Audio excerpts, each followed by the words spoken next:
Today is Thursday, May 6, 2021. Coming up on Roland Martin Unfiltered, Florida Governor Ron DeSantis signs the controversial voter election bill, SB 90, another voter suppression bill. We will talk with Cliff Albright, co-founder of Black Voters Matter. They've already filed a lawsuit against the state of Florida. Also, Jane Elliott, diversity educator, anti-racist, will join us for a conversation about race in America and why the Republican Party is all about stoking white fear. In Mississippi, a black child killed in a police chase when cops shot his dad. In Massachusetts, the family of Michaela Miller, who was found hanging from a tree, wants answers, and the South Carolina House recently voted to bring back firing squads. How stupid are these Republicans? And in Alabama, a teacher throws an object at students having a heated debate about the death of Ma'Khia Bryant. Folks, it is time to bring the funk on Roland Martin Unfiltered. Let's go.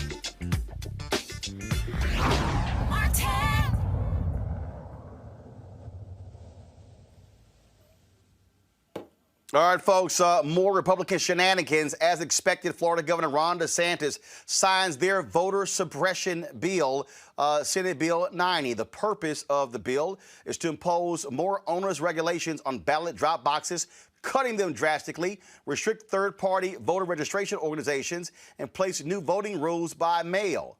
Now, DeSantis banned all media from attending the bill signing. He gave it as an exclusive on Fox News. During a news conference at Panama City Beach, DeSantis was asked why he barred all other media outlets. Why did you only allow Fox News to capture the moment you signed the controversial election bill? So we did a wonderful bill signing for this great elections bill, and it was live on national television on Fox and Friends, and we were happy to give them the exclusive on that, and I think it went really, really well. But that's broadcast to millions of people, not just obviously throughout the whole country, but a huge number of people in Florida are watching that. We had a crowd. We probably had 1,000 people in the crowd that were really cheering on. So it was an exciting day to be able to do that, and it's the first bill signing I've ever done live on a national broadcast, and so it was good. We also had a great visual aid that we were able to show, where we're showing all the great things that are in the bill, and you know, some of this stuff that was going on in other parts of the country, where you'd have these big private groups come in and spend hundreds of millions of dollars to run elections. That is unacceptable. We are not allowing that in Florida. We're going to make sure our elections are transparent and they're not being funded by special interests. We're also going to continue with voter ID, which is very, very important to make sure that you are who you say you are. And we're also going to make sure that we don't have ballot harvesting. Okay, it's not for some political operative to get a satchel full of votes and dump them off. You get the vote, you send it in, or you go vote in person. It's one thing to have a family member take, fine, but to have these paid operatives go out there and do it like they do in California and like they do in some of these other states, that's a big, big problem. You know, voting is supposed to be a secret ballot. You're supposed to go in, you have the booth and all this stuff, and then when you have ballot harvesting, you have people that are going around and messing around with other people's votes like that. I think it's terrible for our country. So Florida, we just said no. We're not going to do it. So I think it was a really positive day. We got a lot of great feedback on it, and we're proud that we were able to do it on national television. Thanks, everybody. That was a pure trash-ass example that he gave right there. So you screwed the Florida voters by not having Florida media cover it, but you say, oh, millions are watching on Fox News. The new law, folks, goes into effect immediately, but will face heavy opposition in court. it's already been faced with lawsuits by the League of Women Voters of Florida. They filed a 69-page lawsuit in U.S. District Court in Tallahassee. Also, Black Voters Matter. They've also filed a lawsuit along with others. Joining us right now is Cliff Albright, co-founder of Black Voters Matter. Cliff, glad to have you on the show. This is real simple, Cliff.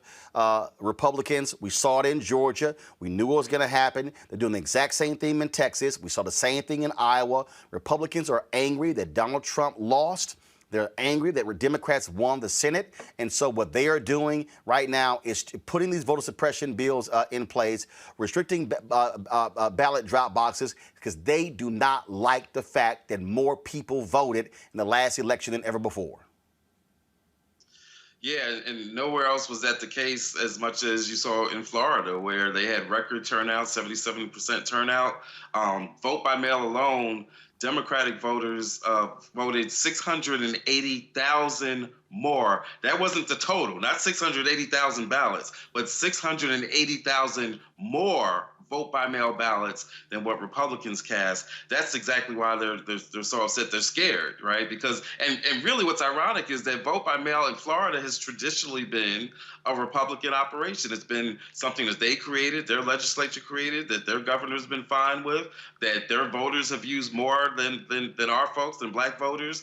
But in this election, because of what happened, they are terrified, and because of that, they're coming up with these lame excuses and these lame, that press conference that you showed, his lack of answer to the question, right? The question was, why was Fox the only one there? And he completely didn't answer the question. That's the same thing that happens whenever anybody asks them, why are you doing this bill, this voter suppression bill, when there was, in fact, no fraud. In fact, they themselves said that their elections were the gold standard. And so after praising their own elections that they ran, then they felt the need to try to fight against fraud. It's nothing but fear. It's nothing but a strict power grab. It's nothing but white supremacy, and it's not going to work. And what it is it is absolute white fear. It is fear of minority voters. It's fear of them turning out in record numbers. That's what's going on here. All this talk about voter integrity is pure trash, because the election was certified by all 50 states, including Republican secretaries of state, including Republican governors. That's fact. Right. No, that's exactly the fact. And what you see happening is that in Florida is actually the first state to pass one of these major voter suppression bills that Trump had actually won, right? In Georgia, it was because their anger was because of what had already happened.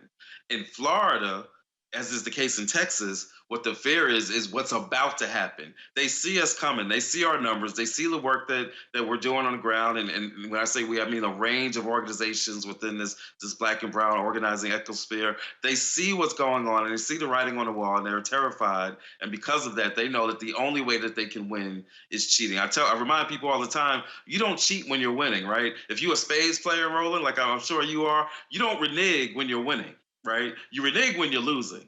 That's what's happening in Florida. That's what's happening in Texas. That's what happened in Georgia. That's what's happening in a lot of these states. And again, we're ready for him because we had this lawsuit ready to go. As soon as he signed it, the ink wasn't even dry, and our lawsuit papers were being filed. Well, and the thing here is there's no doubt. If they had won, Trump would have said, wonderful, fantastic election. It's great. Change nothing.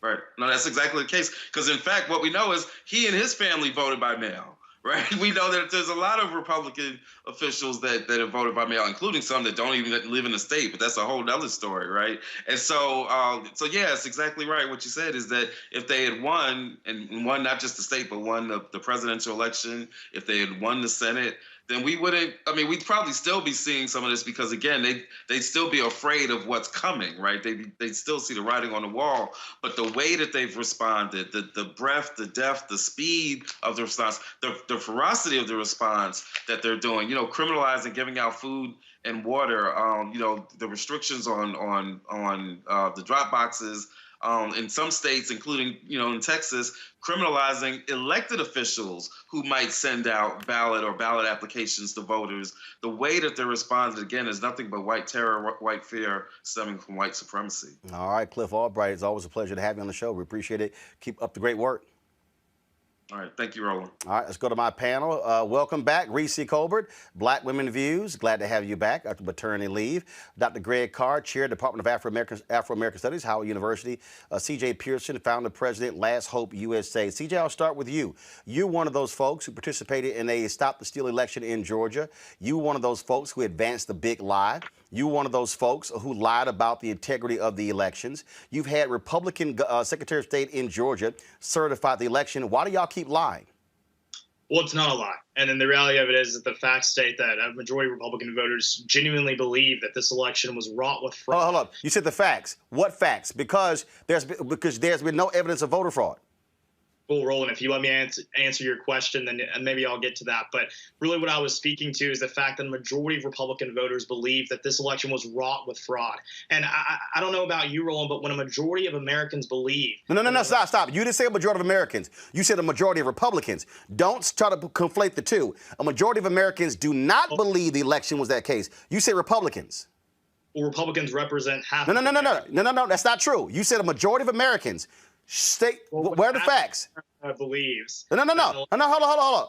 You said a majority of Americans believe that. Which one is it? Americans or Republicans?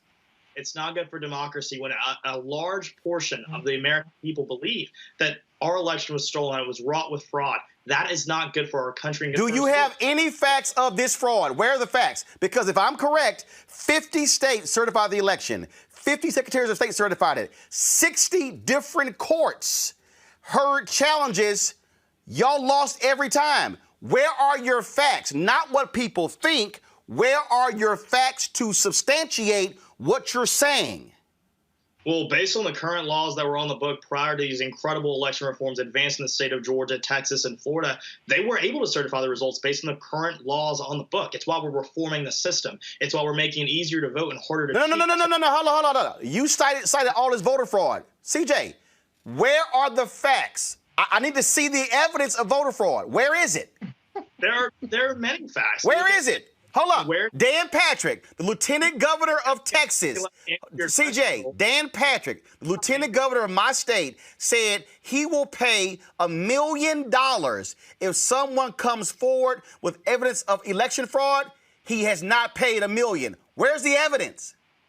The fact of the matter is, Roland, is that the American people deserve to have confidence in their No. CJ, that's a talking point. I'm going to ask you again.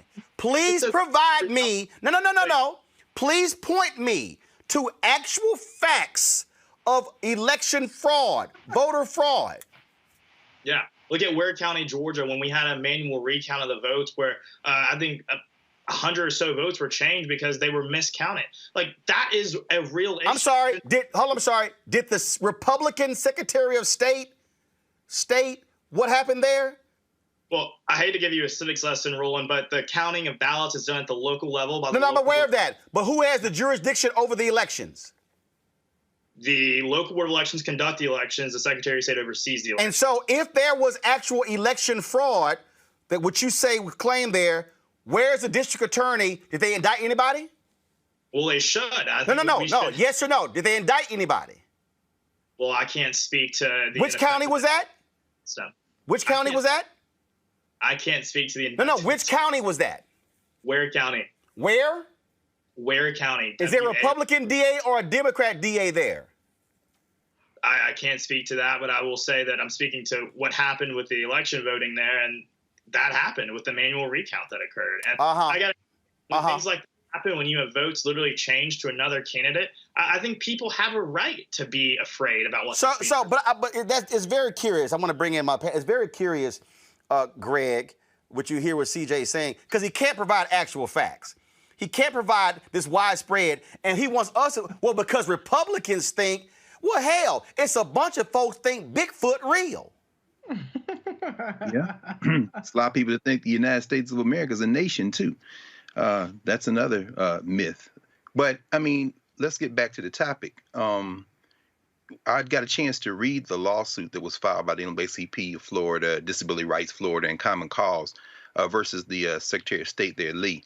And, of course, they're claiming that these new laws will violate Title II of the Americans with Disability Act, Section 1983 and 88 of the Federal Code, Voting Rights Act, Section 2, And that's going to be heard by a Court of Appeals, Northern District of Florida. Ultimately, that'll be appealed to the 11th Circuit. That's one of the many circuits that the Trump administration with the White Nationalist Party was able to flip. And if you read Justice Clarence Thomas's recent dissent in a voting rights case, you know that some of the gaslighting that we just heard found its way into Justice Thomas's dissent. That brings me to the point. Back in December, the American Legislative Executive Council, or ALEC rather, met, and they had a voter integrity working group.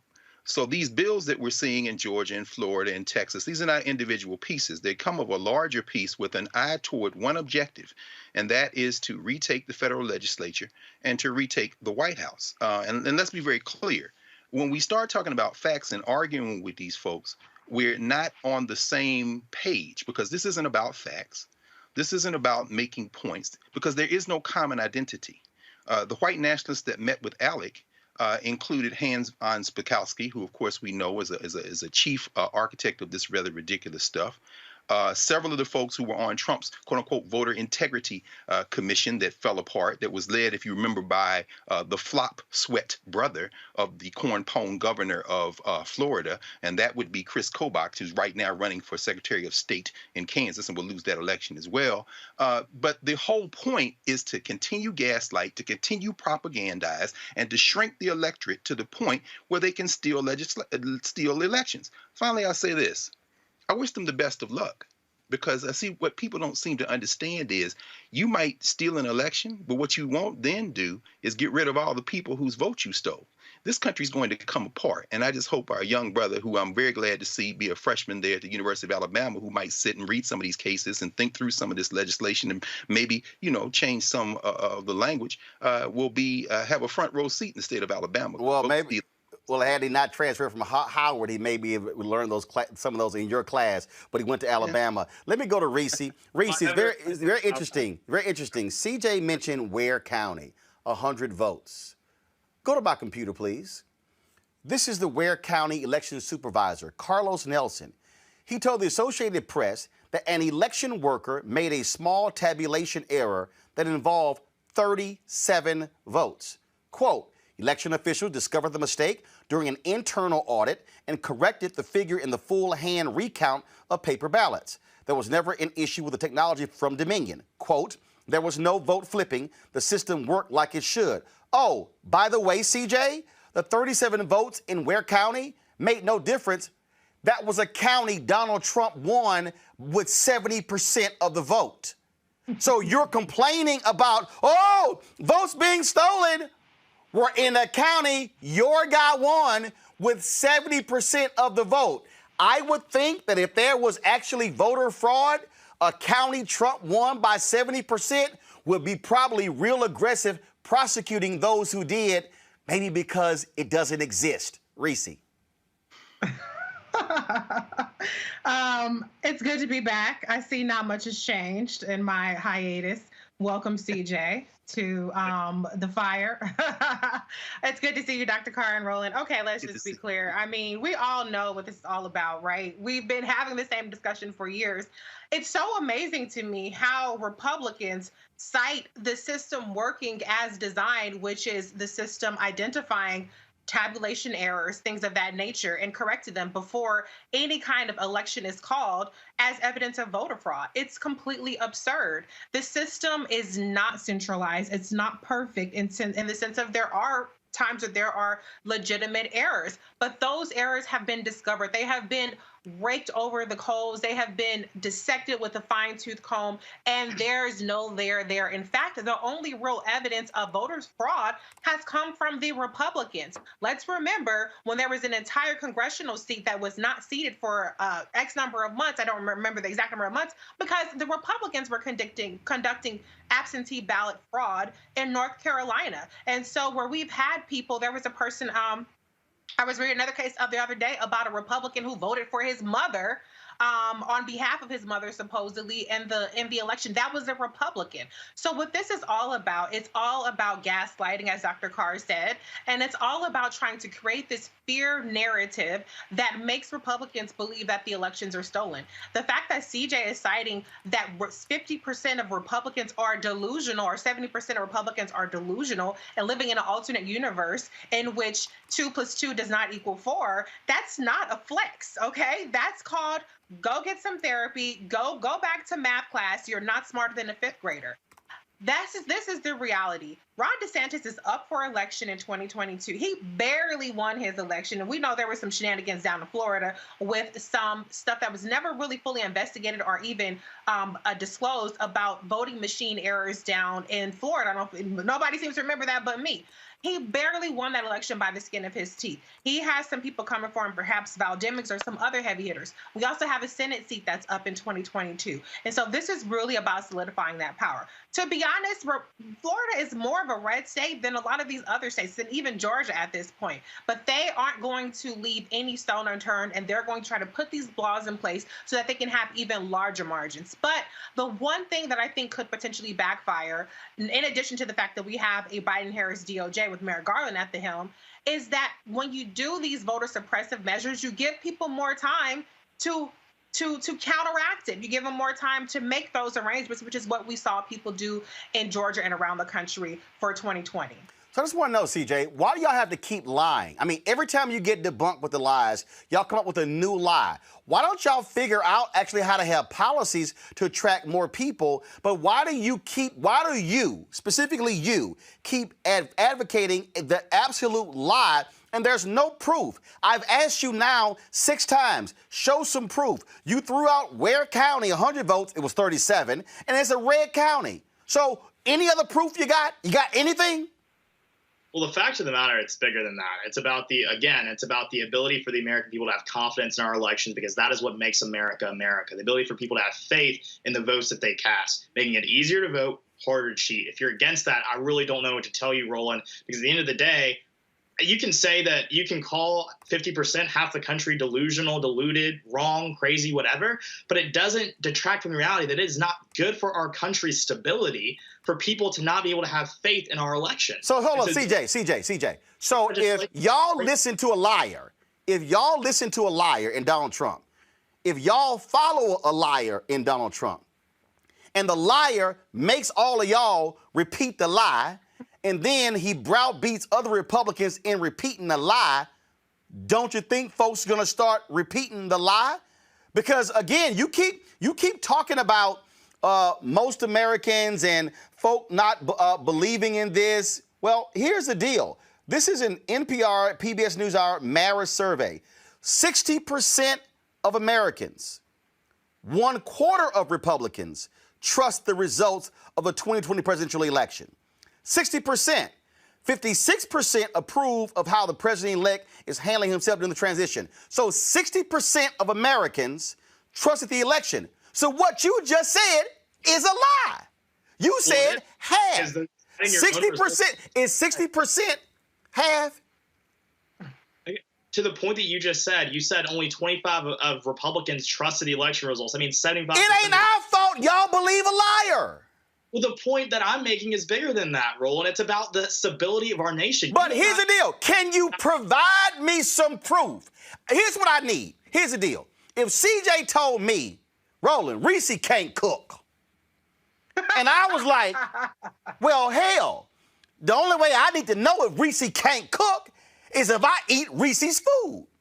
Now, if I go eat Reese's food and it tastes good, I'm like, CJ, you full of shit.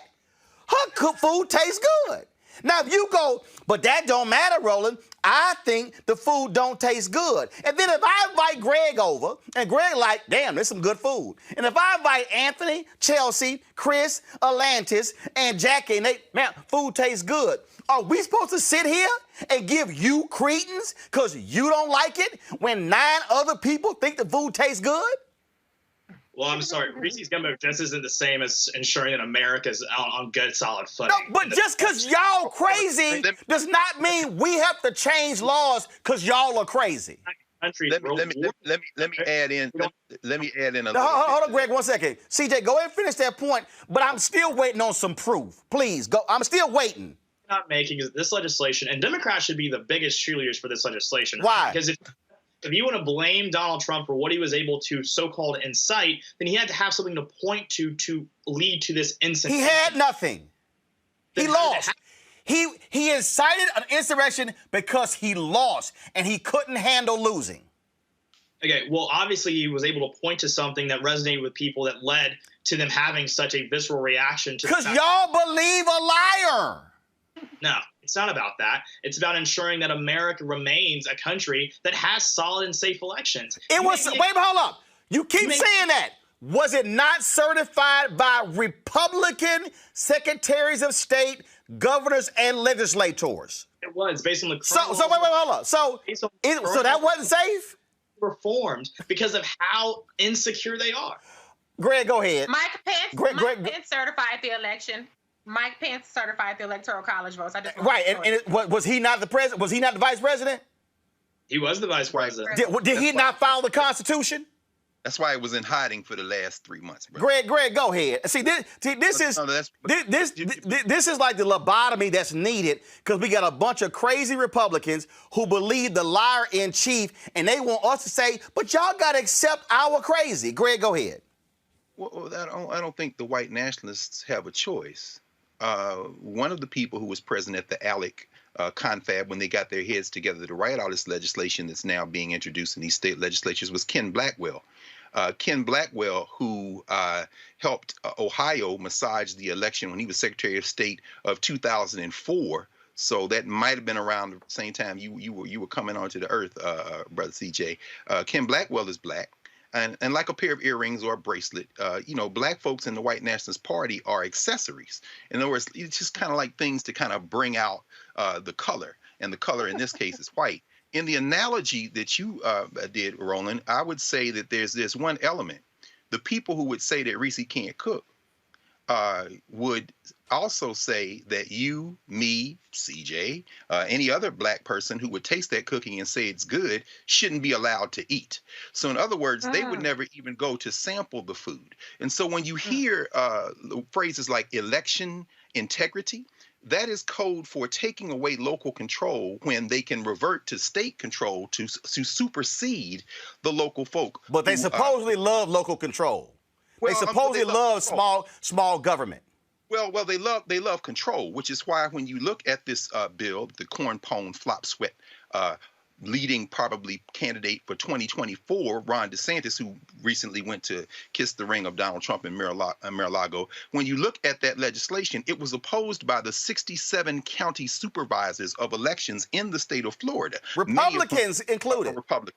That's exactly right. But see, the problem here is that this uniform legislation that they plotted in December and now rolling out, and Texas is next, is designed to take local control away when the white nationalist party is not winning the election. Finally, when you hear the phrase voter confidence, your voter, take out voter and put in white voter confidence, along, as I said, with a few pairs of earrings and bracelets to kind of disguise the fact that this is white voter confidence. This is the foolishness. And CJ, I hope you're a political science major in government. I hope you're going off law school, brother, because when you get there, you might get a chance to read GOP versus the Grafenfield, which is the case that Clarence Thomas dissented from recently, where he said, yes, the mail-in votes that the white nationalist party in Pennsylvania want thrown out would not be enough to overturn the Pennsylvania election. However, I have real questions about the integrity of mail-in voting in Pennsylvania. And like you, which is why I say this isn't necessarily about age, Clarence Thomas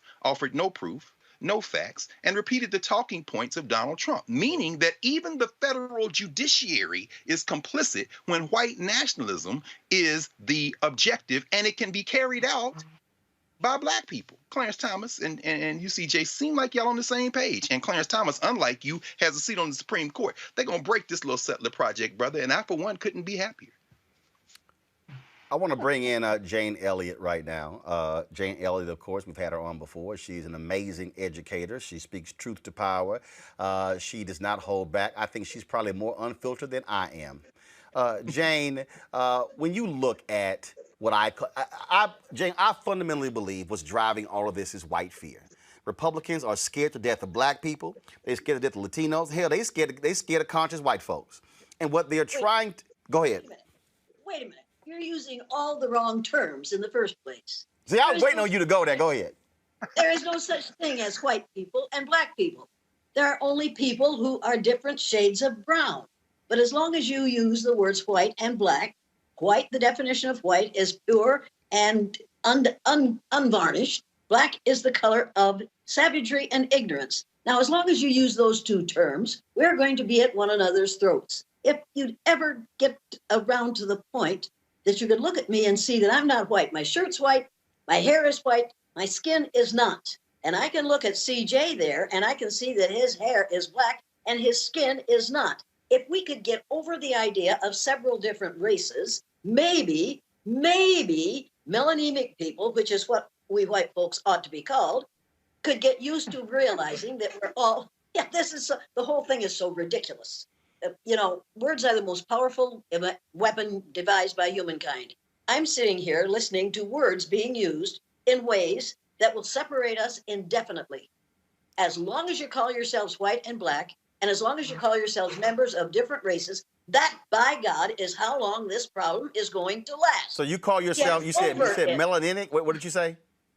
Melanemic. Melanemic. Okay. So if you're anemic, you don't have enough iron in your blood to keep you healthy. So you're called anemic. So Jay, in our public policy, how do we confront the melanemic Republicans who want to prevent the melanated other folk from being able to cast votes, who are able to put in all of these ridiculous measures that they claim is voter integrity, when in fact it is all designed to keep power in their melanemic hands? Number one, you have to stop calling them Republicans, because Donald Trump knocked the L out of the word Republican. So what you end up with is a description of what he is most interested in, the area in which he is most interested. You've got to stop talking about Donald Trump. As long as you talk about him, he maintains his importance. Oh, no. I didn't mention Donald Trump. That's why I said the party. Because see, the mistake that Hillary Clinton made in 2016, she tried to separate Trump from the Republican Party. Then Joe Biden isn't, and I'm like, no. These folks, you could take Trump out of this, they still are pursuing policies that are going to impact me in a negative way. They aren't the ones you have to worry about. You have to worry about the evangelicals who are supporting Trump. Right. Have you read the book Unholy? Read the book Unholy, and then you'll know where the problem is, and you'll know what you have to do about it. I am more frightened by what the evangelicals are doing to this country than by what one man and the Republican Party can do to it. The evangelicals have now invaded every facet of our lives in a really disgusting way. And you need to realize that. Trump is not the problem. Evangelicals are the problem. And I'd like to have that young man, CJ is your name? I'd like to have you come to my guest house in Iowa for about 3 days, and I will help you to restore yourself to sanity. Well, nothing brings me more joy than being lectured by white liberals about how I should approach the issue of race in America. Just a damn minute. I just got done telling you I'm not white and you're not black.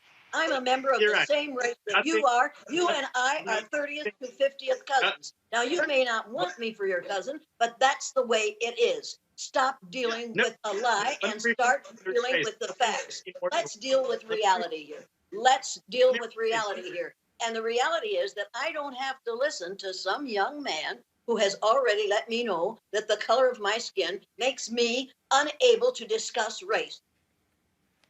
Now, don't tell me that I can't, because I was dealing with racism long before you were born. 53 years I've been listening to people say ugly things about people who look like you, and I'm blaming those statements on people who look like me. We make a decision as to whether we are going to trust another person based on our judgment of the color of their skin. You cannot judge me by the color of my skin, and I'm not judging you by the color of your skin. I'm judging the remarks that you're making that indicate to me that you aren't thinking very well, that you are following the lies of a man who has, he has absolutely violated every constitution, every part of the Constitution, and every one of the 10 Commandments. And you are following him, and you're going to go off that ledge, just like a whole bunch of other really good Christian people are. And you're going to wonder how that happened. Look, you're old enough to grow up now and change that and start thinking for yourself instead of being led by a man who will use you as long as he can. And then when he no longer needs you, he will drop you like a hot potato. You need to realize that you are not someone he admires or wants around him. As he said in his first news conference, I've got my black, and he pointed at the one black person in his entourage on television. Now, I remember that. You don't remember that because you're too young to have watched it at that time. You need to open your eyes, open your ears, and shut your mouth. Okay, so here's the deal, Jane. So CJ, you cannot. CJ, go ahead. You can now respond to Jane. We'll let you respond. Go ahead. Well, I appreciate that dressing down my melanemic sister, but I've got to tell you, this is the type of self-righteousness that has turned so many black people away from the Democrat Party. You think that you can lecture me about how I should react as a black man in America is the type of pomposity, the type of ego, and the type of overconfidence that literally makes people despise people just like you. You will not tell me, you will not define as a melanemic person my experience as a black man in America or discredit my blackness based on my politics and my ideals and my principles. You won't do that. And so you can tell me to shut my mouth. That's crazy. That's the thing that really grinds my gears about people just like you. White liberals who think they can tell people on the right, because we're black, that they can tell us to shut up and sit down because we espouse beliefs that are different than their own. That is racist. But here's the deal, though. I've asked you to but CJ. Wait. He isn't talking like a black man. He is talking like a white man. He is doing the same things that Mr. Trump has been doing for the last 30 years. You are doing the same thing that Donald Trump has been doing, and you are regurgitating what Donald Trump has put into your head. You need to stop that and start thinking for yourself. What is with you in these commands? Like, do you think you get to tell black people what to do? Like, is that just how you operate your daily life? Instructing black people how to think, how to act, what they can and cannot say? Because I support a President Trump, that brought about the lowest black unemployment rate in our nation's history. Criminal justice reform, the First Step Act, millions of dollars navigated to HBCUs, economic opportunity zones, which navigated commercial investment to inner cities that were long neglected. And I understand you probably are eager to tell me to shut my mouth right now because you hate it when black conservatives even utter a single word. But I'm going to keep talking because these are facts, these are truths. And actually, I'm going to step in right here because actually, CJ, what you just spouted were not actual facts. That's first, okay? Excuse me, CJ, sorry. Everything that you just stated, we've covered on this show. Dr. Walter Kimbrough, who is an HBCU president, Dillard University, has debunked the nonsense that you just stated about HBCUs. That's first. He's an actual HBCU president for 16 years. Two, what you have to understand, the woman who actually sponsored the very bill that you are giving Trump credit for, her name is Congresswoman Alma Adams, a graduate of North Carolina A&T. We've had her on this show. So all this talk what Trump did, that's grossly incorrect. Two, you talked about criminal justice reform. Let me remind you, Donald Trump did not pass criminal justice reform. If it were not for Democrats who controlled the House, there would be no bill that went over to the Senate. It was Congressman Hakeem Jeffries and others who advanced it in the House. Let me also remind you that your party blocked President Barack Obama from passing a criminal justice reform act when he was president because they did not want it to include real criminal justice reform. Now, you're sitting there with your huge Alabama flag over your shoulder. And let me remind you, it was former Alabama Senator Jeff Sessions, who was the Attorney General, who also opposed that very criminal justice reform bill, who stopped it when he was representing that state in the United States Senate. So you can sit here and you can keep yelling facts, but what you're not going to do is lie, because on Fox News, they might let you get away with it, not here. Let me go back to Jane. Jane, we've witnessed in the past week, Jane, we've witnessed Senator Tim Scott come out and talked about America, not racist America. Democrats fall right into the trap. Folks start going back and forth on this whole very issue here. And what is interesting to me are the folks who want to get caught up, racist, not racist, not racist, racist, as opposed to what are the effects the policies are having on actual people? Number one, the effects on people who look like me are to cause them tremendous fear because they know that within 30 years, and now it's about down to 20 years, we melanemic people will be a numerical minority in the United States of America. That's the way it is. And incidentally, this is not America. America is everything from the northernmost point of Canada to the southernmost point of South America. And we, in our arrogance, call it America, as if the 48 contiguous states, Alaska, Hawaii, and the islands off the southeastern coast of the United States are all that constitutes America. We've got to change our vocabulary. I'm an educator. Educators are engaged in the business of leading people out of ignorance. And I've been sitting here for the last about 30 minutes listening to total ignorance coming out of the mind of a person who's young enough to be taught better. And he needs to be re-educated. And the rest, and the Proud Boys, the Oath Keepers, that whole group of mostly white, fairly young men, of course, for me, everybody's young, but most of them are old enough to know better, but too damn young to care. And you cannot solve things by saying to people, my mind's made up, don't confuse me with facts. That's exactly what this young gentleman is doing, and that's exactly what most of us are doing most of the time in this country right now. We want to pretend that what we have is what we have described. It isn't. This is the land of the free and the home of the brave. I'm one of the free, and that young man has to become brave. He has to be brave, and his mother has to be extremely brave if she's going to live in this country, which is getting increasingly racist in its behaviors and its attitudes because of the fear of white people that when people of color get power, they're going to want to treat us the way we have treated them. That is the major problem in the United States right now, is white fear of retribution. I think we could give up that fear.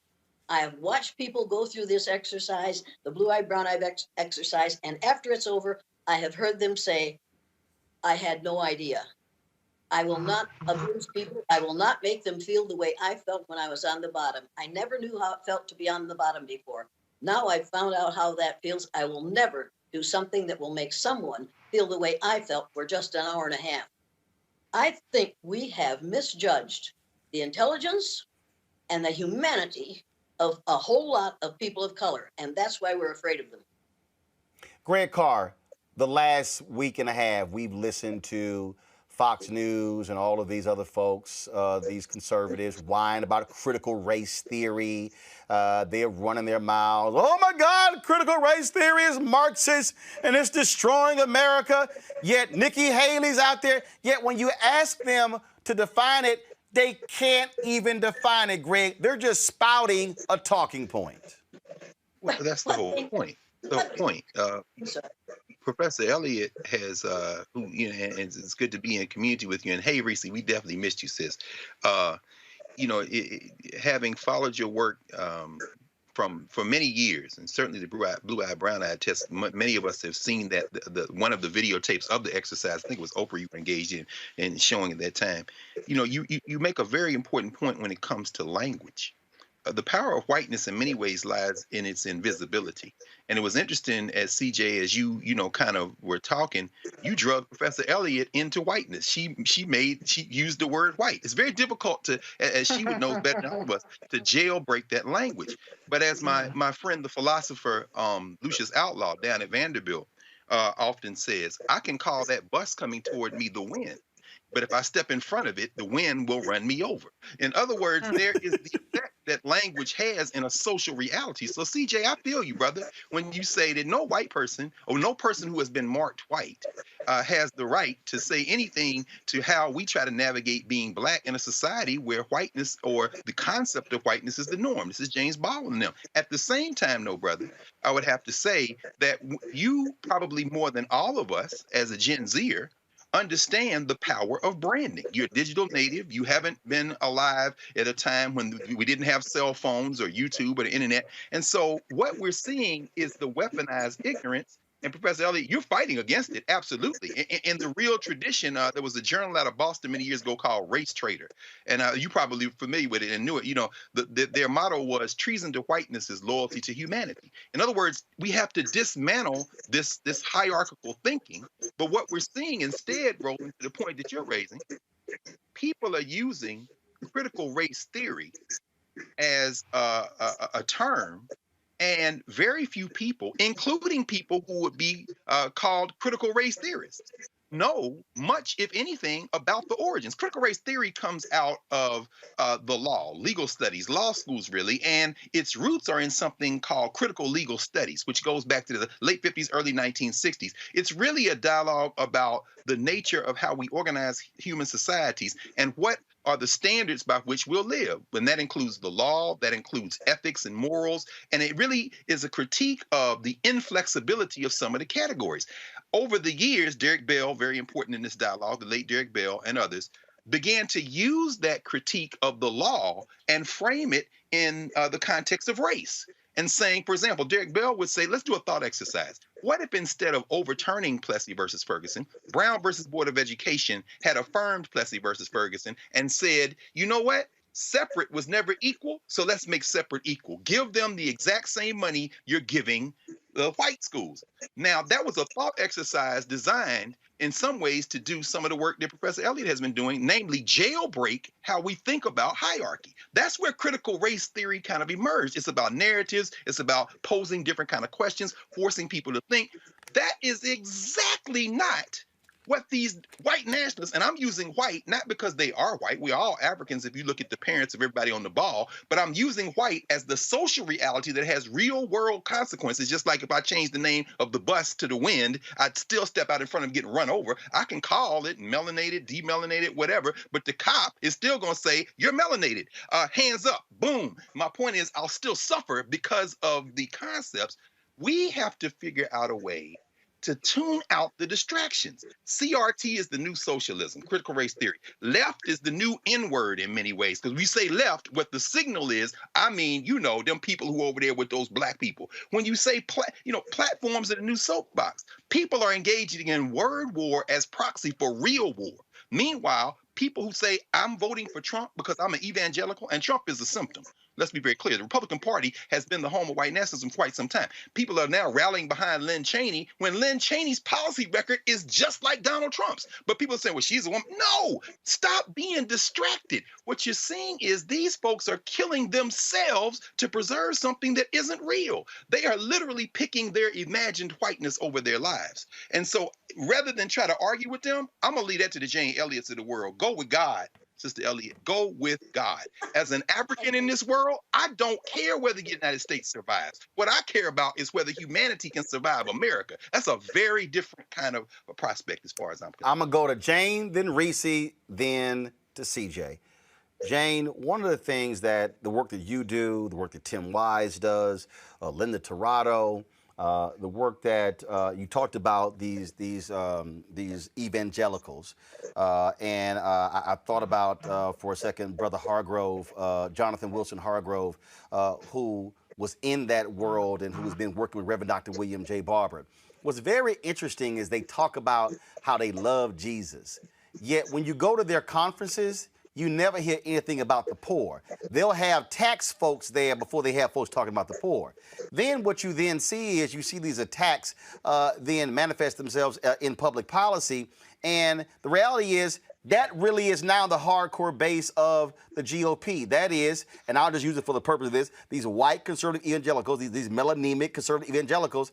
And the deal is They won't even have discussions with those of us who are melanated evangelicals who love Jesus. My wife is an ordained minister, but they are afraid to sit down with Reverend Dr. Barber. They're afraid to sit down with folks like that because they don't want to have a real conversation about the Bible and Jesus and what Christians really should be doing in this country.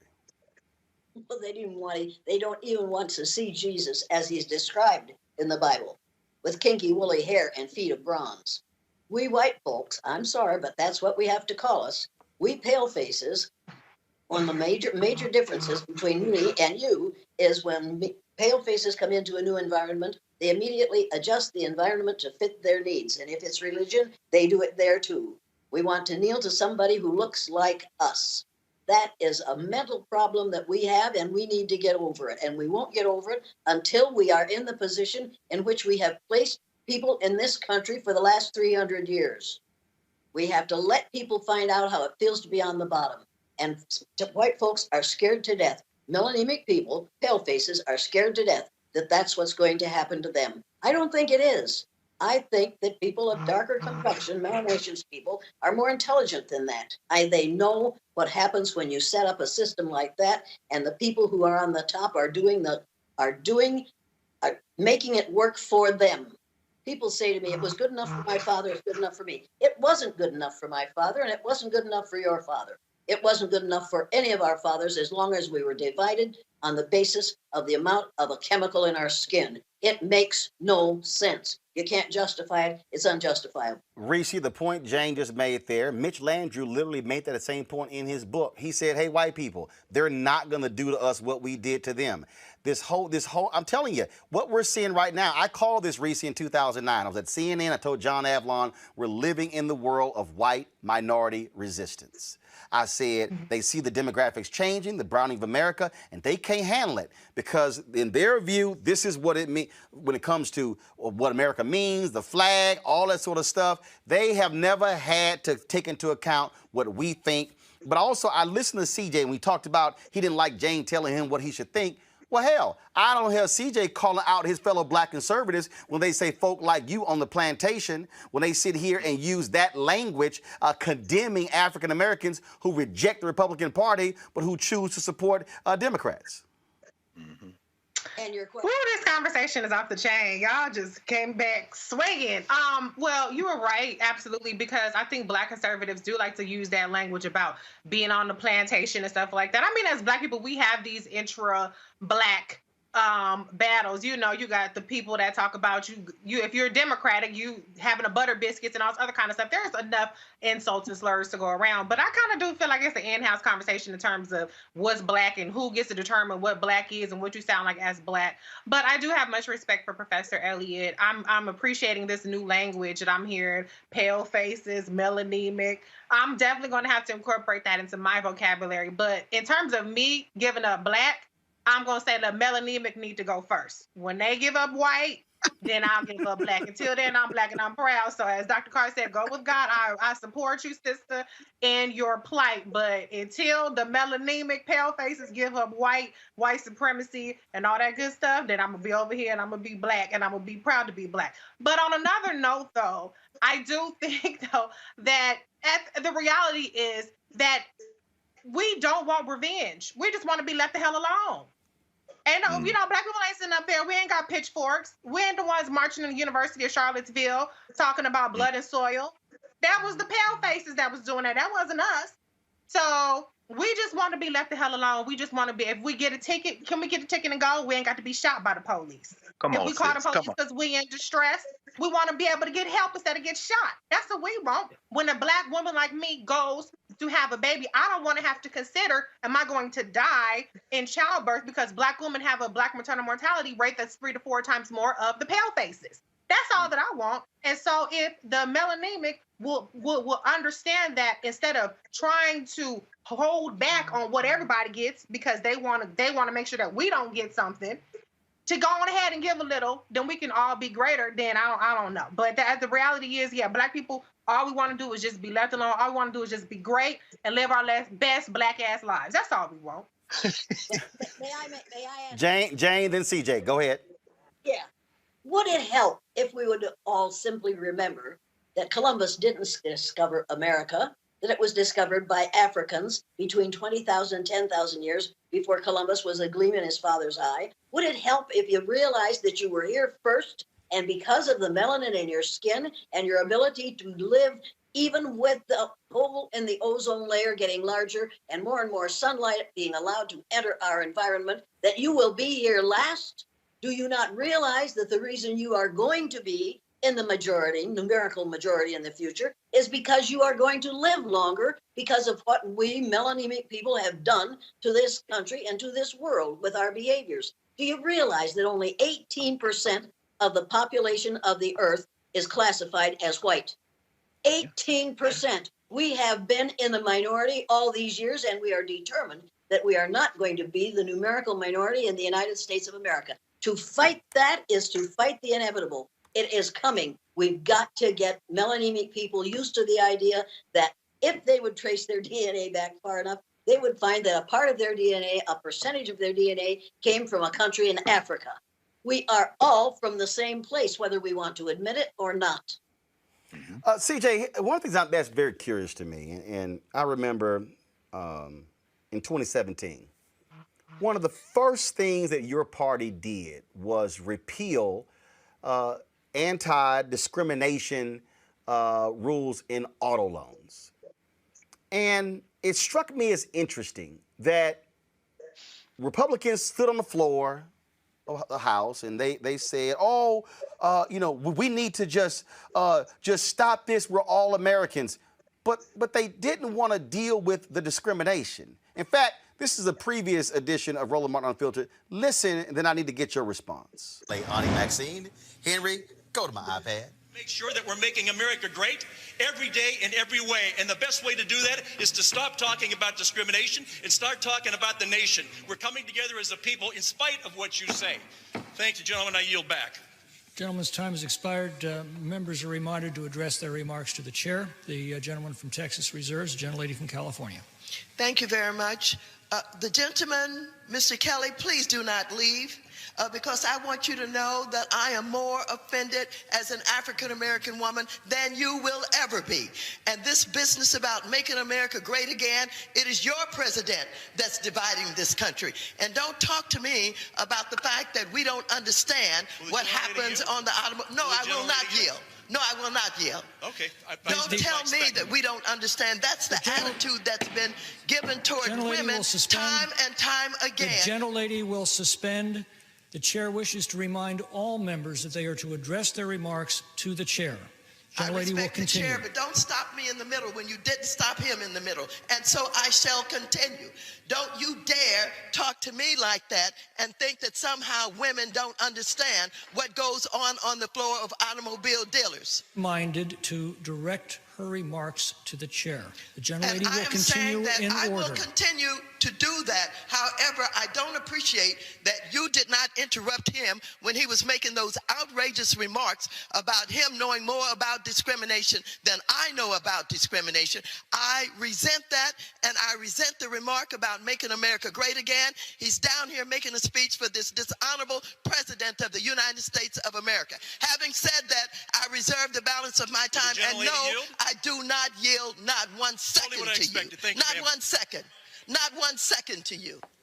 So, CJ, what I found to be interesting is that literally is one of the first bills they repealed. So, Republicans love talking about what they did and what should happen and how we should all get along. But there's real discrimination when it came to auto loans. January 6th, a lot of people who think like you, people who you stood with, were there here in D.C. How many N-words black cops were called? I haven't seen white Republicans condemn that. In fact, they have pretty much sided with the insurrectionists versus the cops. Where are you and black Republicans on that? Why are y'all silent? Why did Colin Powell go down to North Carolina and condemn the voter suppression law to the governor's face there, but you and other black Republicans are silent? In fact, y'all are endorsing the same voter suppression. Because these aren't voter suppression laws. No. Deal with the first thing first. I gave you 3 things. First, deal with the auto discrimination. Deal with that first. Second, deal with the second thing, then deal with voter third. Deal with the first one first. Yeah, let's do the first thing. Auto discrimination, I think discrimination anywhere is wrong. And I think that at the end of the day, I listened to that speech. The tone was just wrong. I'm not going to endorse No. That was the speech. Your party literally repealed the rules that Obama put in. Did you and other black Democrats tell your party y'all should not be repealing discrimination laws? Here's the deal. I think at the end of the day, we have to look at where our country is going, and we need to move forward past this. No. You didn't answer my question. When they were voting to repeal these anti-discrimination laws against black folks when it came to auto loans, did you and other black Republicans say a word to your own party to say, this is not right, you should not be repealing anti-discrimination laws? I'll be honest. I'll be upfront. I wasn't familiar with the issue at the time, but I think in the grand scheme of things, you look at discrimination, just condemn that. And I also believe, though, that to the point that the congressman was making, that we do have to move forward. But CJ, how do we move forward if we don't confront discrimination? We can talk about that. Morgan Freeman, I think. No. I don't want to talk about it. I want to outlaw it. I want to get rid of it. But when Republicans led that, they literally led the effort to get rid of the laws. How does that make us great again? I don't think that legislation was about making America great again. I think it was about the idea that we need to move past this entire consummation with race, this infatuation. The point I was making about Morgan Freeman. Is it possible for us to move past being discriminated against? See, here's the deal. We black people, we would love to move past it. But here's the other deal. Colin Powell, black Republican, he went to North Carolina and condemned the voter suppression law there. Your party in North Carolina passed a law where they targeted black voters. The court said it was laser-like precision. It was overturned. Did you and other black Republicans condemn that North Carolina law and stand with Colin Powell? If you didn't, why not? Roland, I gotta say, I have a lot of faith in black people. And I believe that it's not a hurdle for black people to go get a voter ID. No. You did not answer my question. Fellow black Republican, 4-star general Colin Powell, former Secretary of State, former National Security Advisor, stood before and condemned it. It was later discovered, CJ, that Republicans asked specifically when were black people voting early in North Carolina. 70% voted during the first week. Your party changed the law in order to limit early voting. And then the federal courts later ruled they had the document. They put it in email where they did it. When what I'm asking is, why were you and other black Republicans silent with the targeting of black voters by your party? And you're also asking why I didn't endorse the ideas being propagated by a 4-star general. Sure, Colin Powell, much respect to him for his service to our country, who's endorsed President Barack Obama, also endorsed President Joe Biden. No. Can you answer my question? You want to call him a Republican for the purpose of this debate, but he really isn't that. No, he is a Republican. First of all, I'm sorry. You told Jane, don't tell you what to say. Now you want to strip Colin Powell of being a Republican. In fact, Colin Powell was a Republican before you were even born. I don't even think Powell described himself as a Republican if you want to look it up. No, actually he did. Have you actually talked to Colin Powell before? So he left the Republican Have you talked to Colin Powell before? So you're acknowledging. Have you talked to Colin Powell before? That's not the point. No, CJ, just answer the question. Have you ever talked to Colin Powell before? Once you acknowledge that I'm right. CJ, yes or no? Yes or no? Again. Yes or no? Have you talked to Colin Powell before? He is no longer Republican. Have you talked to Colin Powell before? Yes or no? It was about this election integrity bill. So see right now. See, this is the whole deal. If you're unwilling to even answer the question, you are purposely evading it because you know the answer makes you look bad. And the fact that you can't even that makes me bad. CJ, the federal court ruled there was laser-like targeting of black people. Does that not offend you? Well, here's the deal. Let's look at the facts. No, yes or no? Does it offend you, yes or no, when Republicans in North Carolina targeted black voters specifically? Does that offend you? Well, there's no indication of that. Just no. It was right there. See, let me go to Jane. See, I can't even see Jane. This is the thing that bothers me. The reason, Jane, you were critical of CJ earlier is exactly right there. We literally have evidence. A federal court. Question, Roland. CJ, Republican appointees said there was laser-like targeting of black people, and you, as a 18, 19, 20-year-old black Republican, you can't even utter, you know what? My party was wrong. You can't, TJ, you can't even say, damn, my party was wrong. They shouldn't have done that. You are defending it. You are excusing it. You are trying to deflect. You can't even say, damn, that was wrong. Do you know how easy that is? Because I don't agree with you, Roland. And so you agree with what Republicans did in North Carolina? I agree with legislation that advances the idea that our elections should be safe and secure. There we go right there. See, that's that talking point stuff. That's talking point stuff. See, Jane, here, let me give a fact. Let me get some facts here, Jane. The North Carolina Supreme Court ruled, CJ, the North Carolina Supreme Court ruled, Jane, that there was racial gerrymandering in North Carolina. The federal courts ruled that there was laser-like targeting of black voters. And your criticism earlier of CJ, Jane, I think is on point. When he can't even acknowledge when his own party is wrong in the targeting of black voters, I'm not asking him to renounce being a Republican. I'm not asking him to condemn the entire party. I'm saying, damn, can you at least say, like Colin Powell did, that is wrong? But the fact that he can't even do that is because they are unwilling to stop the grifting game of appealing to white Republicans. And here's the deal, Jane, I know folk like Bob Brown, who's 80-something years old, was a lieutenant for Dr. King, who was the top black person under Nixon. That man been a black Republican twice as long as CJ been born. And that man has the guts to call out his party. Senator Edward Brooke, the first African-American United States senator since Reconstruction, had the guts to call out his party when they were wrong. I'm just saying, can I get some black Republicans with some guts today who are willing to say, damn it, that ain't right? Jane, go ahead and weigh in, please. Well, it isn't only black Republicans who won't say that. It's pale-faced Republicans who won't say it, too. You have to realize this is not a problem that is caused by people who are melanaceous. It's a problem that's caused by these melanemic people who have had power for a long time, have used it badly, and who do not want to be in the position of being powerless, and they will do whatever they have to do to see to it that they maintain their power. If you read the book, The System, and you realize that the boys who are on the Business Roundtable are running this whole thing and telling Mr.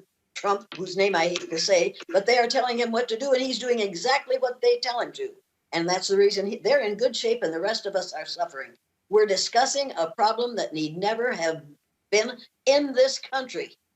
It didn't have to start, but it did, because people in the South wanted to make money, and they didn't want to, and they couldn't enslave the natives because they couldn't tell the natives apart, so they bought people from the slave traders in Hull, England, and brought them to this country. If that hadn't started, none of this would have started, but none of that would have started if it hadn't been for religion. And right now we are using religion to run this country again. You need to realize that that is more dangerous than racism. Make no mistake about this. I'm going to give you one more chance, CJ. I'm going to read for you something, and maybe you'll agree with this. And this, go to my computer. The Supreme Court, this is May 15th, 2017. The Supreme Court on Monday refused to revive a restrictive North Carolina voting law that a federal appeals court had struck down as an unconstitutional effort to, quote, target African Americans with almost surgical precision, unquote. That was a bill passed by the North Carolina Republicans. It was signed by Republican governor of North Carolina. Will you, CJ, admit that it is wrong for Republicans to pass voting bills that target African Americans, quote, with almost surgical precision? Yes or no? I think any legislation that is intentionally racial discriminatory is wrong. this wasn't. At the end of the day, we're looking Hold up, you said this wasn't? We're looking at things like voter ID and early voting days. I'm done. Right. So a conservative Supreme Court affirmed the decision of a conservative appeals court, and your deal is, sure, go ahead and let them keep doing it. What I'm saying is that I think you love to loop this legislation in with what's happening in Georgia and Florida, but that's just yes, because it's all tied together. It's all tied together. Securing our elections. This isn't about telling black people don't go vote. Roland, do you think so little of our people that we can't secure a voter ID, that we can't go No. to the No. Hold up. Okay, so explain to me then why y'all are getting rid of almost 3/4 of all ballot drop boxes. Those were secure. That was the thing before COVID. Like No. Those were secure. But they literally were not a thing in commonplace before COVID. So why do we still need them? Actually, hold up. In Georgia, they were put into place by the Republican legislature, signed by Republican governor. But now they're bad? I'm saying that before COVID, they were not mainstream. They were not commonplace. Are we still in COVID? Well, we have a vaccine now. Are we still in COVID? I'm outside this Are we still in COVID? We have a vaccine. Are we still in a COVID epidemic? Yes or no? Go get your shot, Roland. Like I say, see, this is the game right here. This is the game. This is the game, Greg. This is the game that black conservatives like CJ play, and because they know the truth. People get vaccinated. They know the truth, Greg. They know the truth. But again, it's a part of the grift game. If you want to keep the grifting dollars coming through, because let me be real clear. White conservatives love nothing more than somebody black who speaks their language and who use plantation language, because they get to say stuff the white folks can't say, and that's their cover. And if you are a black Republican and you can't even admit when a conservative Supreme Court agreed that it was targeting of black voters, then ain't no hope for you. Greg, I'm gonna go to Greg. Then I'm going to go back to Jane. Go ahead. Well, the difficulty, and this is in the case that was filed today with the NAACP as one of the partners, they are accusing the Florida legislature and the governor, who acted so fast, by the way, that they may have a bigger impact on all those old white people and military folks in Florida. They accuse them of violating under the Voting Rights Act of acting under color of state law. So CJ, you're right, brother. I mean, when you say there is intent as it has been expressed, and then there's intent as it has the impact. It can have the impact of being discriminatory, and that's the category where you start talking about decisions that are entirely in the hands of how the judges read the law. That's why stuffing the courts was so important.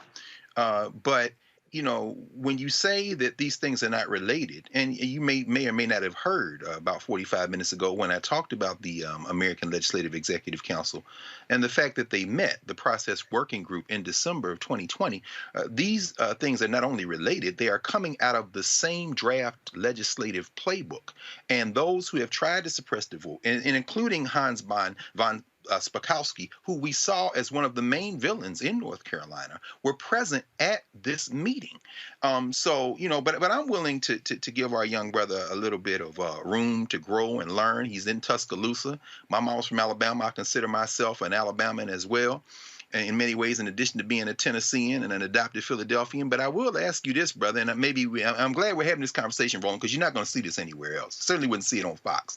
I'm glad you don't have Tucker Carlson here, because at that point I might, put my life in danger by coming to join you in the studio, and we might have a different kind of conversation. Now, you know Tucker's scared to death of me, but go ahead. Well, of course. Well, he's scared to death of anything. I mean, you would have to be a man to actually lose some fear, or a woman. But either way, Tucker Carlson, you know. See, CJ, it's cool, brother. You 18. Tucker Carlson has no excuse, because he damn near 3 times your age, still acting as if he's an adolescent. But in your case, brother, I'd like to ask you a couple of questions. I don't know how much time we have in this conversation. Go ahead.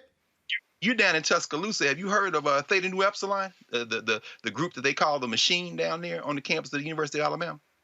I'm not familiar with that organization now. Okay. All right. Well, I'm assuming, given your talent, you clearly have talent, that you may decide to run for. No, seriously. I mean, you may decide to run for a campus office. You know, I myself was a student body president. Of course, I went to HBCU, Tennessee State. You plan on running for something while you down there, brother? I'm currently a senator. in SGA. Oh, very good. So then you're a senator who's never heard of the machine. Okay, okay. I just want to be clear because I'm just saying while you're in Tuscaloosa, I encourage you to be careful. You know, the first black student body president in 1976, Cleo Thomas, when he won, they burned a cross on the campus of the University of Alabama. In fact, they burned a cross in 1986 when I was an undergrad in front of the AKA house. And in fact, as recently as 2018, AL.com did a series of articles called Greek Gods, where they talked about how this confab of white fraternities and sororities on the campus there in Tuscaloosa, the University of Alabama, have worked against any type of racial progress on that campus for years. Now, you don't play football, you don't play basketball, you're not a revenue-generating black on the campus of the University of Alabama. I hope as you're navigating that space in Tuscaloosa, you pay very close attention to how race operates, not in the abstract, but on that campus where you are, brother. And I wish you to continue to learn and grow because I think you want what I want, what we all want, which is for all of us to be able to be human in the world without anybody oppressing us. And I'm telling you right now, you're in a very dangerous place, in a dangerous campus. Look up the machine, brother. Unless, of course, you're already aware of them and don't want to say it on camera. What I'll say at that point is our immediate past president was a black man. He was an alpha, actually. Roland will enjoy that. That's right. Jared Hunter. He was the first African-American student to win the position with the support of the machine. So maybe y'all already talked. Well, Jared was far before my time, but I'm talking about our most recent SGA president, who was an alpha. He was our SGA president, and also too, our SGA actually sponsored an event. I haven't met DeMarcus yet, but I will say also SGA. Ask DeMarcus about the machine, brother. I don't know what that is, but I will say the SGA did sponsor an event with Jane Elliott. You know, for any argument to be made that there is a stigma around racial progress or an attempt at it, they literally brought on a racial educator to our campus to give a talk, and so SGA did that. And did it help? Yeah, that's the question. Jane, how was that talk? Jane, how was that? How is what? I wasn't understanding what he was saying. He said that the Student Government Association in Alabama invited you there as a speaker. I have no idea what he's talking about. Didn't hear it, can't understand it. The sound is really, really bad. So he said that you spoke at the University of Alabama. Well, I've spoken at all of them. Yeah. I've spoken at all of them. Yeah, I'm sure I've been there. I'm sure I've been threatened with death there. I'm sure I've been taken out of town at midnight because 3 carloads of blacks had to get me out of town, out of Uniontown, Pennsylvania. And there I talked to teachers, and they called the superintendent, said, if you don't get that bitch out of town, we're going to shoot her. So 3 carloads of blacks escorted me out of Uniontown, Pennsylvania. Wow. Now, have I had some experiences that you may not have had? What I haven't had is the experiences that your mother has every day. Every day she has to think about what is going to happen to you on the streets in the United States of America, where people are wearing red caps that say, make America great again, but mean, make America hate again. That's what the last 4 years have been about, how to continue to keep people at one another's throats, how to divide and conquer. You need to read the book, When at Times the Mob is Swayed, and find out that the last 4 years have been Hitlerian. And those of us who are my age recognized it immediately and recognized that what was going on was divide and conquer, and it was exactly like what Hitler did. You need to educate yourself, my friend. I know you've been well schooled. You haven't been well educated. Get the book, The Color of Law, and realize, I'm sorry, I would hate to offend you all, but you've been well schooled, but they've done studies in this country that prove that the longer you stay in school, the more bigoted you become, because the longer you are reinforced in the crap that you learned in social studies, grades K through 12. That is not social studies that we teach in the schools in this country. It's anti-social studies, and you better get that into your head, and you better start doing it now. When you walk out on the street, you make good sense, you think, on this program, but you're in danger when you walk out on the streets because people who see you saying these things, some of them are going to hate you for them, and some of them are going to say, well, he's right, but he's black, let's take him on. You are in danger, my friend, because of people who look like me. My son has been beaten and spit on and has had all kinds of stuff And I finally had to move out of the community because one of the superintendents said, better get your kids out of this school. Why? Because the teachers are trying to destroy them. I've been through things that you'll never go through. However, I will never go through what you have to go through every day. And the worst part of what you're doing right here is protecting the oppressor. You are saying the oppressor is right.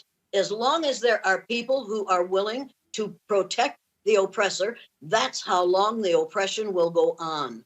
And no matter what name you give it, it is unfair, it is indecent, and you need to realize that you're being used. You are being used by a man who will use anyone to advance his monetary happiness. And that's what it's all about. He will use you. The people who are following him are using you, and you are being used right now.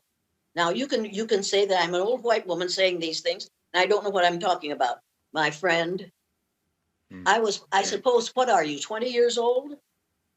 I was 60 years old when you were born. I know more than you know. I have read more books about the situation that's in this country. Racism is a major item in this country. It impacts every area of our lives. And if you are willing to go along to get along, eventually the people that you are supporting now will drop you. They will drop you so hard and so fast, and then you will have nobody to turn to. You need to build a group of people who will understand you and truly accept you, not just who will use you because you are willing to be used. Well, CJ, go ahead. With all due respect, you say I'm protecting the oppressor. Maybe the reality of it is just I'm refusing to be oppressed. You know, I don't wake up every single morning seeing racism in every interaction that I have or racial bias in every interaction I have. Hold on, Jane. CJ, go ahead. Jane, you can respond. CJ, go ahead. I believe that my future is of my own creation. I believe that opportunity is something that I can get as long as I work hard and play by the rules. That's something that I've created for myself. You know, I don't come from the greatest means. I don't come from some rich suburban family. I was born to a single mother who was a high school grad who had me in her senior year of high school. For me to be the first in my family to go to college and to achieve what I have, that's a big deal. And that's not something that's going to be robbed away from me because of any faux racism argument that you're making here. I'm not protecting anyone. I'm simply saying that no one, no big phony white supremacy or whatever any of that is going to stop me from achieving what I want to achieve. So, CJ, you believe that white supremacy in America is phony? No, I believe that this idea that everything and anything is No. I didn't know. We didn't say everything. I'm asking you a question. Do you believe that white supremacy in America is real? I answered the question. I said there are issues with racism still in America today. Did you have any issue with the Proud Boys, the role they played in the January 6th insurrection, where you also spoke here in D.C.? With the Proud Boys, you know, I think there are literally minorities who are members of the Proud Boys. So No. You didn't answer my question. The Proud Boys is a white supremacist organization. The FBI has arrested numerous members because of their involvement, and the Oath Keepers as well. So what I'm asking you, they are individuals who have made it clear they want a race war. So do you condemn that, or are you cool with the Oath Keepers and the Proud Boys and their involvement with Republicans, Donald Trump, and the party on January 6th and even before that? The reality of it is that, you know, at the end of the day, I condemn all acts of violence. No. I am not. See, that's that general, I condemn all acts of violence. No. I'm asking you a specific question about specific individuals who led the insurrection on January 6th in Washington, D.C., an event where you also spoke. Am I correct? Were you not a speaker on January 6th? I was a speaker. You was? Yeah. Okay. So what do you make of Oath Keepers, Proud Boys, and their racism and their involvement in leading an insurrection that attacked Capitol Police officers where they tried to actually harm members of Congress?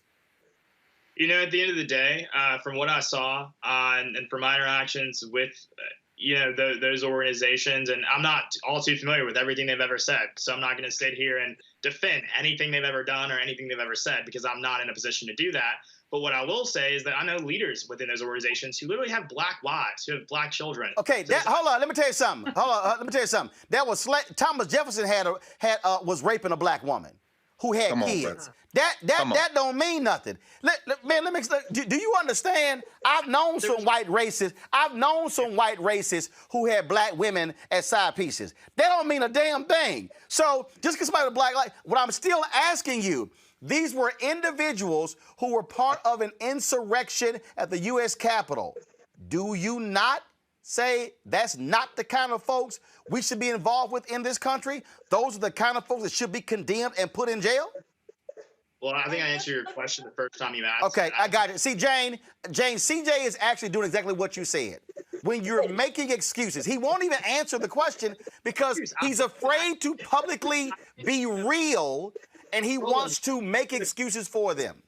And he doesn't understand the significance of the noose that they hung while they were doing that, committing that insurrection. They hung a noose there. It wasn't for those congresswomen. It was to tell the people of color in this country, here's what's coming for you in morning. Make no mistake about that. That was not an accident that they hung a noose. Reese, I got to pull you in here because, Reese, here's what's interesting. I'm going to go toss it to you, Reese. I'm going to come back to CJ. Donald Trump specifically, and the Republican Party specifically, called out voters in Detroit. That means black people. Voters in Milwaukee. That means black people. Voters in Philadelphia. That means black people.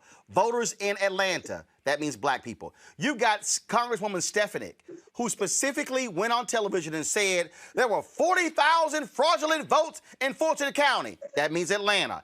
The Secretary of State called her a liar. They now want to replace Liz Cheney with Stefanik. What's interesting to me is how all of these black Republicans like CJ stood out there talking about stop the steal when they were specifically saying it was black voters who stole this election. Well, some of the best foot soldiers of white supremacy are black people. And at the end of the day, though, what I will say is everybody gets their N-word wake-up call. That's black people, that's Asian people, that's Latino people. Everybody gets it except for white people. And to be honest, poor white people get it too when they're getting their leg chopped off because their rural farms or their rural hospitals have been shut down and they got diabetes. That's that N-word wake-up call, okay? And so you don't have to choose to be oppressed, DJ. And I applaud you. I think you're doing well, given the fact that you have an agenda for why you're on the show. And I think you're definitely handling that agenda. But deep down inside, you have to know that N-word wake-up call is coming to you one day. You in Alabama. It's going to come to you. And you better be prepared. You can gaslight on here if you want to, but I hope you're really prepared deep down inside for that wake-up call. I'm not wishing ill on you. Don't get me wrong. But I'm just saying it's an inevitable fact of being melanated. If we're using the good Jane Elliott's language, it's an inevitable reality that we all face, whether we want to or not. It's not even just a socioeconomic thing. It's not a pull yourself up by your bootstraps thing. It's a reality because you're not making the choice. Other people are making the choice in how they interact with you. Until you can control how other people choose to interact with you, you don't have the power that you think you have. Now, we have the power to control our reactions, but you don't have the power to necessarily control how other people react to you. But anyway, as far as the Stefanik and this Liz Cheney thing, what is so amazing right now is that it's no longer a dog whistle, it's a bullhorn. And what is giving people more power is being completely divorced from reality. The election has changed the point to where we don't just have disinformation that is running the Republican Party, we have delusion that's running it. They have completely bought in to the fact that, hey, we have 70% of these Republicans by the balls. They're willing to believe whatever the hell it is that we tell them. So let's go all in. Let's keep going with these delusional, completely fabricated claims, because then we get them to buy in on whatever that we're doing and to not notice the fact that, hey, more people, as CJ noted, we do have a vaccine. Yes, 150-some million Americans are vaccinated, that people are getting jobs, that people are getting health care, that there are all these perks that they are getting as a result of the Biden-Harris administration, in which 100% of Republicans voted against. As long as they can keep them distracted from that part, and they can say voter fraud and the blacks in Georgia and the blacks in this place and the blacks in that place, then they're going to win. Unfortunately, the Republican Party in 2021 has not learned that you have to come with the rest of the country in terms of putting forth some policy solutions. The Republican Party used to have a brand of actually being about being for business and being for, small government. Now their brand is all lies and delusion and racism. If they could actually put forth some sort of solutions, then maybe they could be more competitive. But if the way that they choose to be competitive is to suppress the vote, is to go all in on racism and go all in an alternate reality. And we're going to see how far that gets them. Unfortunately, it can get them pretty far in the short term, but in the long term, we'll see how far it gets them and how much damage they do in the process. So, CJ, did it bother you at all when Donald Trump and Republicans were specifically targeting voters in Detroit, Philadelphia, Milwaukee, and Atlanta? Who were they talking about in those 4 cities? It doesn't bother me, Roland, because I don't see race in every comment that's made. So why did they pick those 4 cities? What's unique about those 4 cities? Each of those elections in those cities were administered by Democrats. No. That's 4 specific cities. They didn't say Charlotte. They didn't say Mecklenburg County. They didn't say Houston. They said 4 specific cities. They didn't say Lansing. They didn't say Pontiac. They didn't say Racine.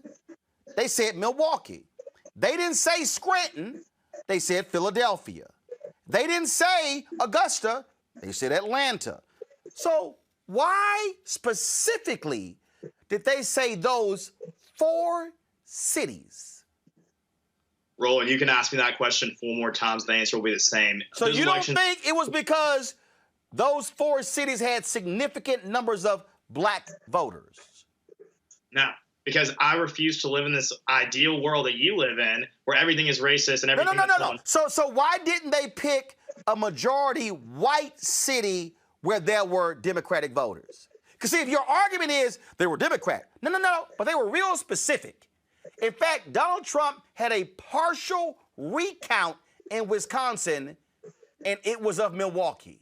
So in your clear vision, in your free-thinking vision, you can't make the connection Philadelphia, Milwaukee, Atlanta, Detroit? I think those are all urban centers with huge populations. So when the Republicans in Michigan said, let's certify all votes in Michigan except Detroit, what did they mean? They mean let's look at the city with the largest population in the state where the most votes are going to be found, and let's make sure those votes are right. That's what they meant. Yeah, okay. Okay, that makes sense. Hey, bro, guys, can I ask our young brother a question? Yes, Greg, go ahead. I'm going to go Greg, then Jane. Go ahead, I'm sorry. Just very quickly, Brother CJ, do you think that in this country, people should have access to a kind of basic level of quality or affordable health care?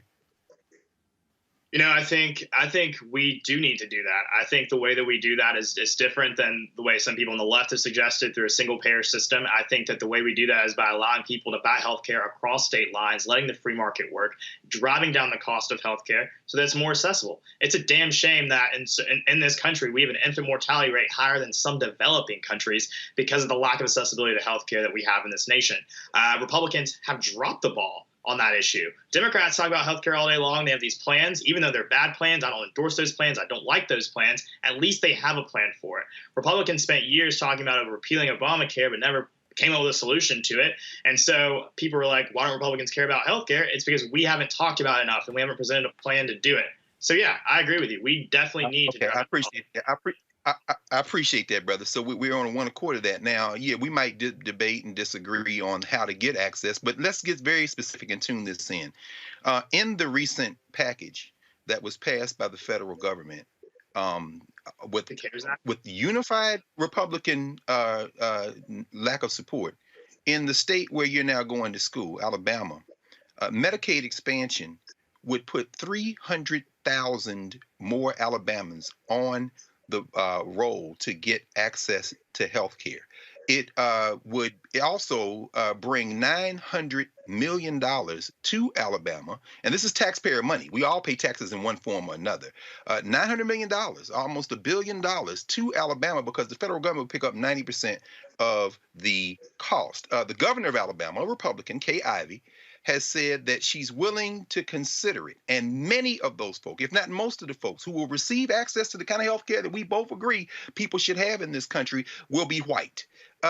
What's your thoughts on that? Should Alabama go for Medicaid expansion? Currently, it's one of 12 states that will not accept Medicaid expansion, all of them controlled by Republicans. But what do you think about that in Alabama, brother?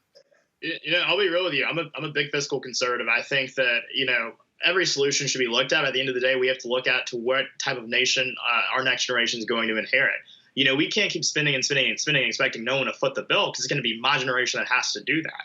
You know, I want to solve this issue. I want to ensure that everyone who wants healthcare has access to it in a way that doesn't explode the side of government and doesn't lead to a ballooning deficit. I don't know if Medicaid expansion is the way that we accomplish that. But I do believe that it's going to take both sides of the aisle coming together to really address this healthcare issue that we have in this country. But before I go to Jane, CJ, did you express any opposition to the federal deficits when it blew up under Donald Trump? Yeah, I've always been a fiscal conservative, and I think that I've been pretty consistent in that. No. That's not what I asked you. Did you express, when you were out there touting Donald Trump, saying 4 more years, did you at any point say Donald Trump's exploding of the federal deficit in the last 4 years and all the Republicans who voted for those bills that exploded the deficit, they were wrong? Did you at any point say that? I think there were Republicans that voted against some of those bills. No. Are you serious? Wait a minute. Hold on. You say you're a fiscal conservative, right? I am. Were you were not aware of the exploding deficit with the bills passed by Trump and Republicans? It's not about lack of awareness. As I said, I've always been a fiscal conservative and maintain that. No, I'm saying, but did you ever say Republicans and Donald Trump, y'all are wrong for this exploding deficit? My commitment to ensuring that America is a fiscally conservative nation has been steadfast. No. But you didn't answer my question. It's very simple. I'm asking you a question. When you were out there championing Donald Trump, when you were at the Stop the Steal rallies, when you were there on January 6th, did you at any point say, by the way, y'all, I'm a fiscal conservative, Donald Trump, y'all have exploded the debt, y'all are making it harder for my generation, y'all need to rein in spending? Did you ever say that? Well, as I said, I've been a fiscal conservative and maintained that. When Bernie Sanders was talking about expanding healthcare in a way that was going to cost $1 trillion. I specifically asked you, did you ever criticize current Republicans and Donald Trump for exploding the deficit in the last 4 years? It's either a yes or a no, CJ. Oh, that's an absolute yes. When these omnibus bills came through Congress, I opposed them. I thought they were stupid. I think you attach all these riders, all these crazy legislation to one big bill that's a must pass. It's bad for our country. It's why. But you wanted 4 more years of Trump, right? Well, 4 more years of a president who was going to bring about economic opportunity, ballooning job growth, record numbers on the stock market. So that's interesting. Yeah. That's interesting. So you like the ballooning stock market, but you did not criticize him on the ballooning deficit. Well, as I've said 3 times now, I've always been a steadfast opponent of anything that balloons our national debt. But you supported the guy who was ballooning the debt. For all 4 years that created jobs, a record number of jobs. We had more jobs in this country than there were people to fill them, Roland. Got it. That's a successful administration. God bless America, Roland. Got it. I just find it to be curious. I'm going to Jane. I want to show this, Jane. Jane, you started what you're doing, Jane, the day after Dr. King was assassinated on April 4th, 1968. That's what you told me in the previous interview. We talked about voting, things along those lines. Jane, I've got to get your thoughts on the junior senator from Alabama when he was asked, when he was running against Senator Doug Jones, about the Voting Rights Act. Go to my computer, please. The thing about the Voting Rights Act is, it's, there's a lot of different things you can look at it as. Who's it going to help? What direction do we need to go with it? I think it's important that with everything we do, we keep secure, we keep an eye on it, it's run by our government, and it's run to the point that it's got structure to it. It's like education. I mean, it's got to have structure. Now, for some reason, we look at things to change, to think we're going to make it better, but we better do a lot of work on it before we make that change. Jane, that is the former Auburn football coach who is now the junior United States Senator from the state of Alabama, Tommy Tuberville. He is not very different from most of the people who are supporting Mr. Trump and his policies. 40% of the people of the electorate in this country would support a man who would say it's all right to deny people the vote based on the color of their skin. So, Jane, where do we go?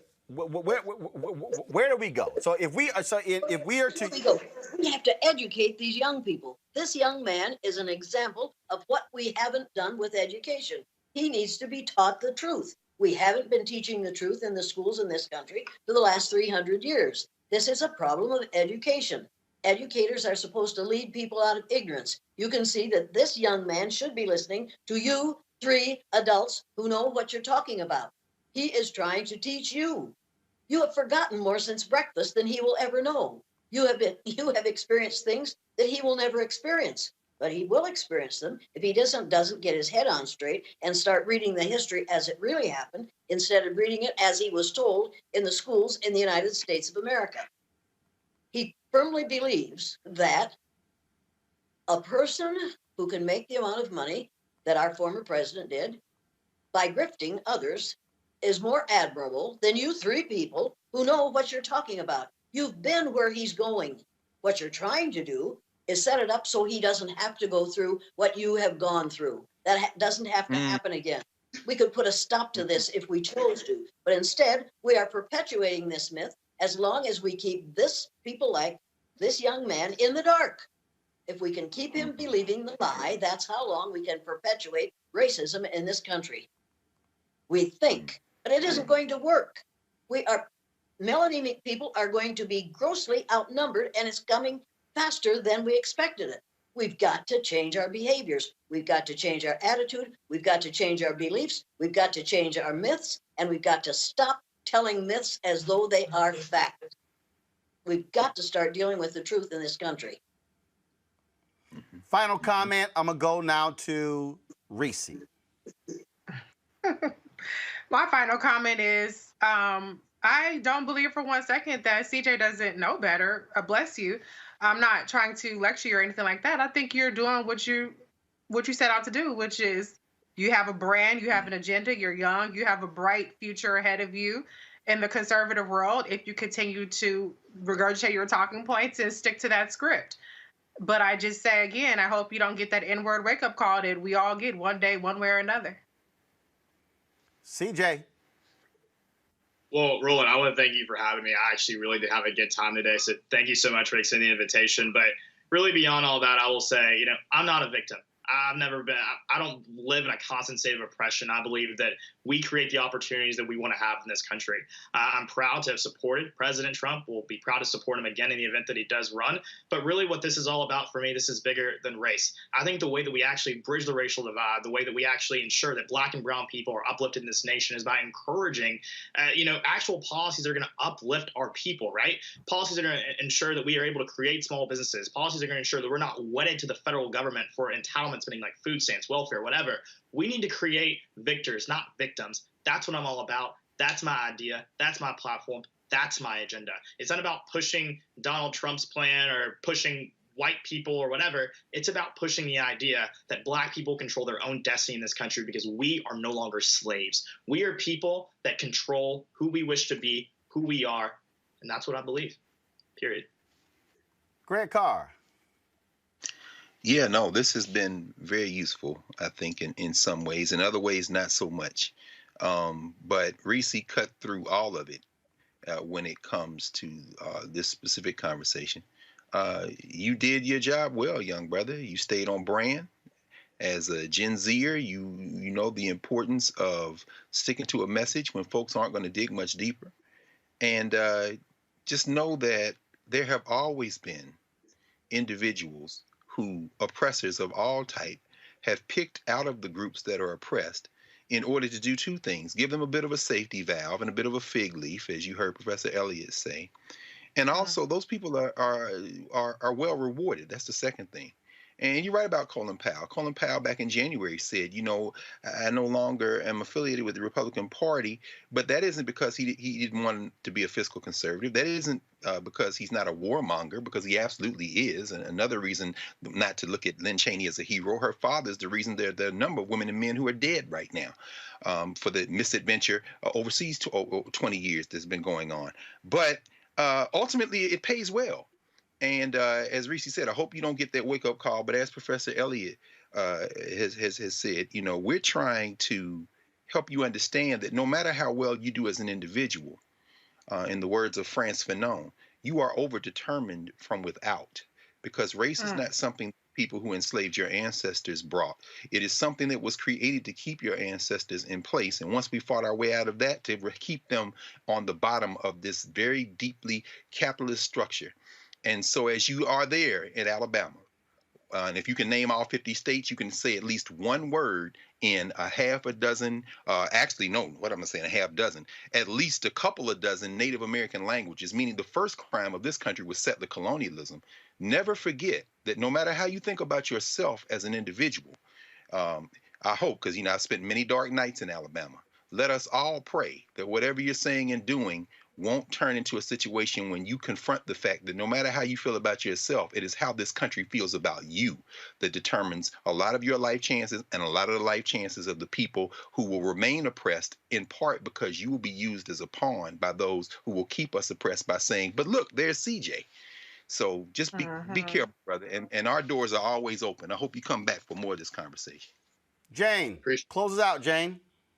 Yes. Well, you've all said it all. I don't need to say any more. I'm just shocked that this young man, with all his education, doesn't know what's going on in this country. I don't understand how he cannot see what's going on around him. Yes, I do too. He's young, and he will grow up. If he is allowed to grow up in this country, I will be extremely pleased.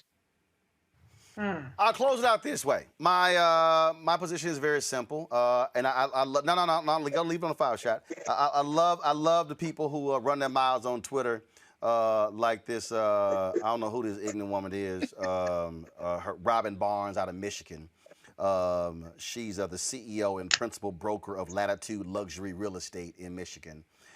First of all, she said, well, you know, why are you picking on this kid? Now, CJ will tell you, a whole bunch of CJ supporters was saying the same thing before CJ turned 18. I said, see. I'm glad to be here. I don't No.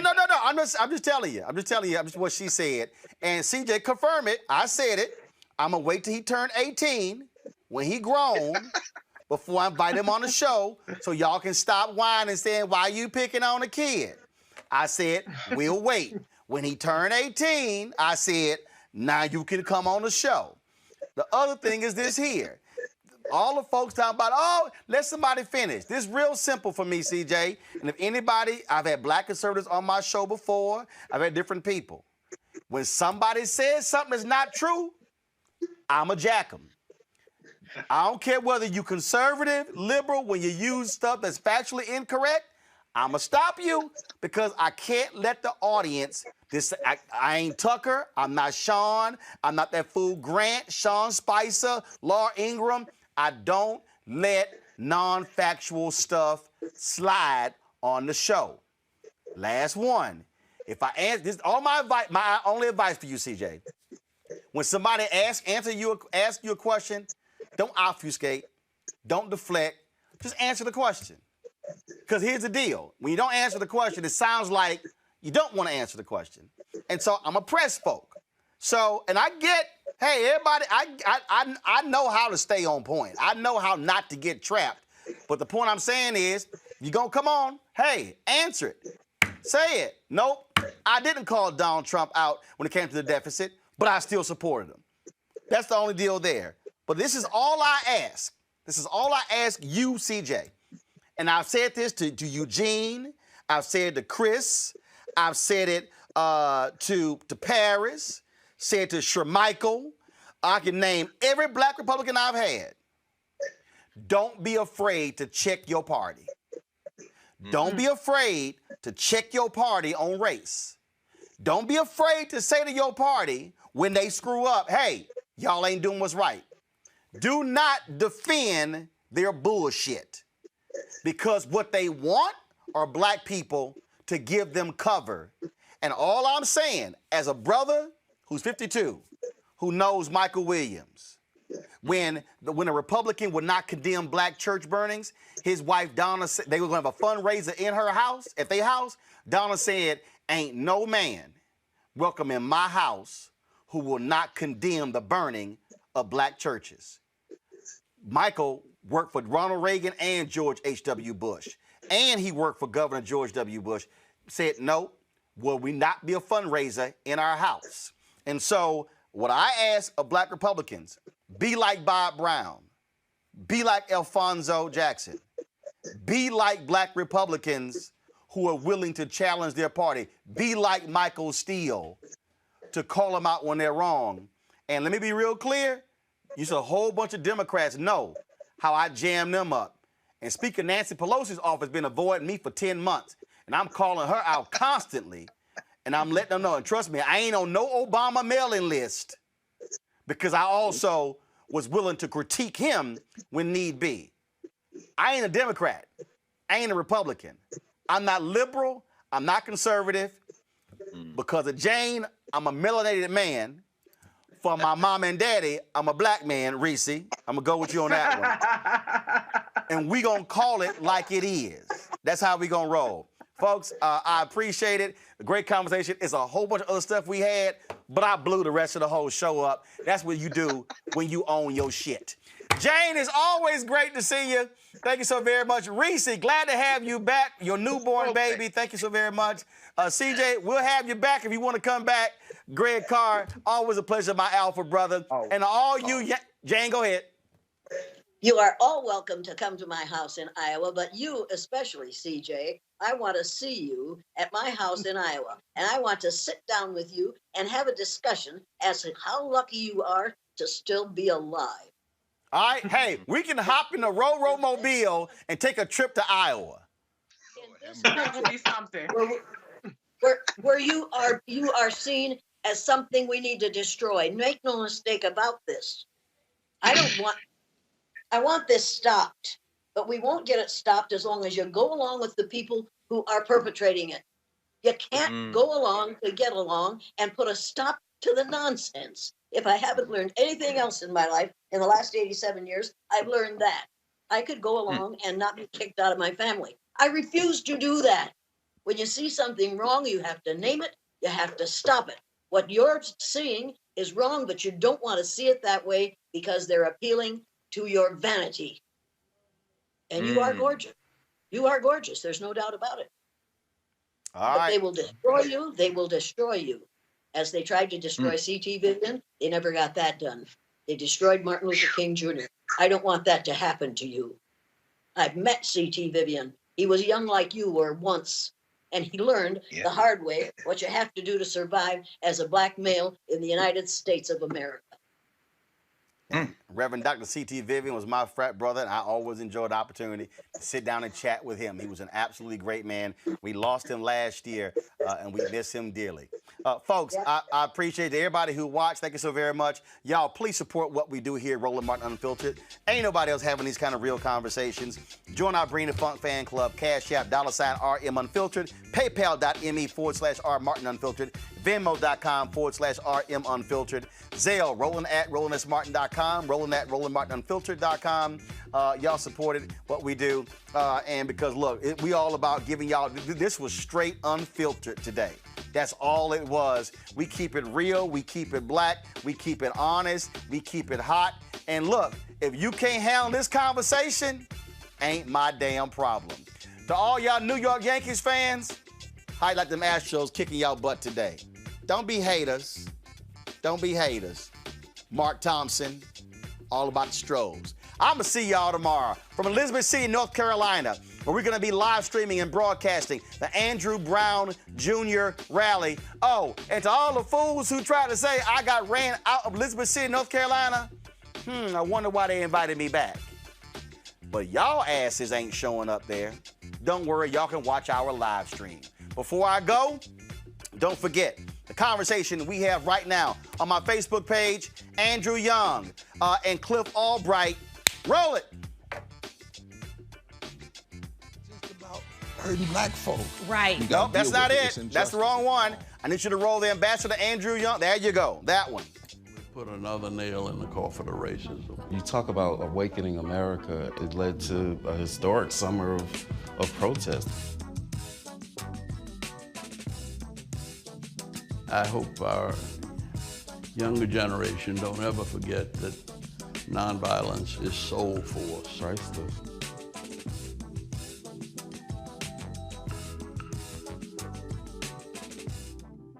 Go to our Facebook page right now. You can see that conversation with Andrew Young and Cliff Albright. Now, this Monday, 11 a.m. Eastern, we're going to premiere Reverend Dr. William J. Barber and a sister who climbed that flagpole and took down the Confederate flag in South Carolina, Bree Newsom. Sneak peek of their conversation. White supremacy ain't just about hurting black folk. Right. You got to deal with it. It's injustice. It's wrong. I do feel like in this generation, we've got to do more around being intentional and resolving conflict. You and I haven't always agreed. Yeah. But we agree on the big piece. Yeah. Now, conflict is not about destruction. Conflict's going to happen.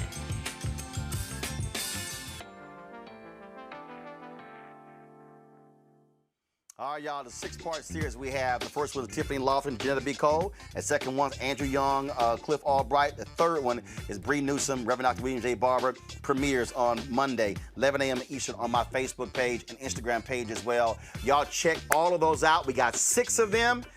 2 are already aired. Third one airs on Monday. I told y'all, ain't nobody doing what we doing. That's why y'all got to support us in what we do. I'm going to see y'all tomorrow from Elizabeth City, North Carolina.